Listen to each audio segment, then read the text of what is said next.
Sakura. There's something strangely fitting about sitting here. Express trains blast through every few minutes, hundreds of commuters packed inside. And yet, this little platform just watches. It's kind of haunting, Professor. Like the world decided to move on without this place. But hey, you mentioned commuters being packed in those trains. Is it really as wild as the videos I've seen online? Oh, those videos barely scratch the surface. Greater Tokyo is home to roughly 37 million people. To put that in perspective, that's close to the entire population of Canada, funneled through a single metropolitan railway network. 37 million? How does anyone even breathe? Well, about 75% of roads in Tokyo's 23 wards are under 5.5 meters wide. So, driving isn't really an option for most people. Trains are the lifeline, and that extreme railway dependence is what produces the famous commuting rush. So the infrastructure basically forces everyone onto trains? Precisely. But here's where it gets interesting from a business standpoint. Japan doesn't just endure the rush, it innovates around it.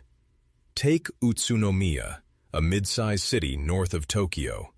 They launched a brand new light rail system, an LRT, in 2023.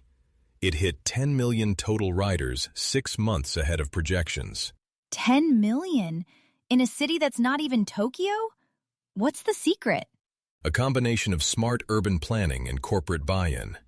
Get this, Honda, the car manufacturer, actually eliminated their dedicated commuter shuttle buses and encouraged employees to ride the LRT instead. Wait, a company that literally makes cars, telling people to take the train? Ironic, right? But it pencils out. Job postings along the LRT corridor surged over 12 times in some areas.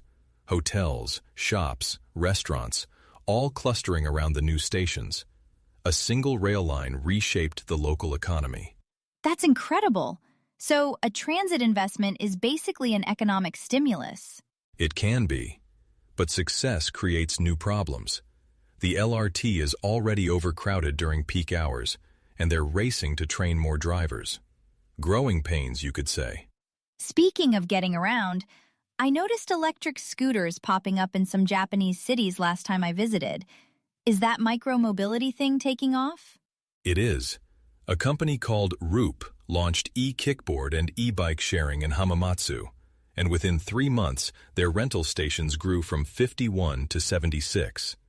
Most rides are about 10 minutes long, that in-between distance where walking feels like a chore, but a train seems excessive. The famous last mile problem. Exactly. And businesses are attacking that last mile from the retail side too. JR East, the giant railway operator, has a fascinating new philosophy.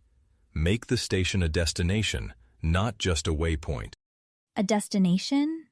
Like they want people to hang out at the train station? More than hang out. They're installing health screening stations inside train stations. Quick checkups you can do on your morning commute. They're rebuilding the Suica transit card into a lifestyle app. The idea is that if 6.5 million people pass through your gates every day, you'd be foolish not to serve them. That's a retail goldmine hiding in plain sight. And it extends beyond rail operators. Uniqlo, for example, is expanding EC pickup lockers to 30 stores so commuters can grab online orders on their way home. No more rescheduling deliveries, no more waiting around. Just scoop it up between the ticket gate and the exit. As someone who has missed 3 deliveries in a row, I deeply respect this. You'll appreciate this number then.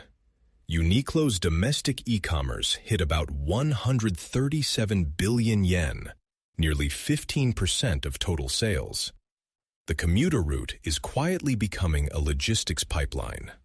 Okay, but here's my question, Professor. Everyone's trying to make commuting more efficient and more useful.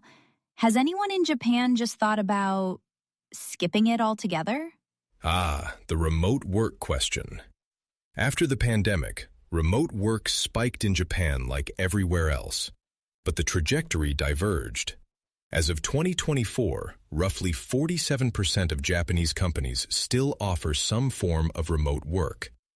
That number is actually declining. Declining? That surprises me. Japan's workplace culture places enormous value on physical presence. There's a concept, loosely translated as showing your face, that still carries real weight. But the hybrid model is sticking around, and that's created a fascinating economic ripple. What kind of ripple? Commuting time is being reframed as what we'd call disposable time. Surveys show that Gen Z workers in Japan have a strong desire to use their commute for self-improvement. Language study, audiobooks, newsletters. Amazon Music actually started bundling a free audiobook per month for subscribers, riding that wave of listen while you ride culture. So the commute itself is a consumer market now. Think about it. Millions of captive ears, twice a day, 5 days a week. That's a massive opportunity. Digital news platforms report that the majority of their readers open the app multiple times a day in sessions under 30 minutes. Classic commute-length consumption. I mean, someone might be listening to us right now on a packed Yamanote line train. If they are, apologies for the elbow contact, everyone. Professor, one more thing. You said all of this matters from a business perspective, but what's the big takeaway for someone looking at Japan from the outside? Here's how I'd frame it. In Japan, infrastructure shapes behavior. Behavior creates demand. Demand drives innovation. The railways created the commuting culture. The commuting culture created station economies. Station economies created last-mile solutions.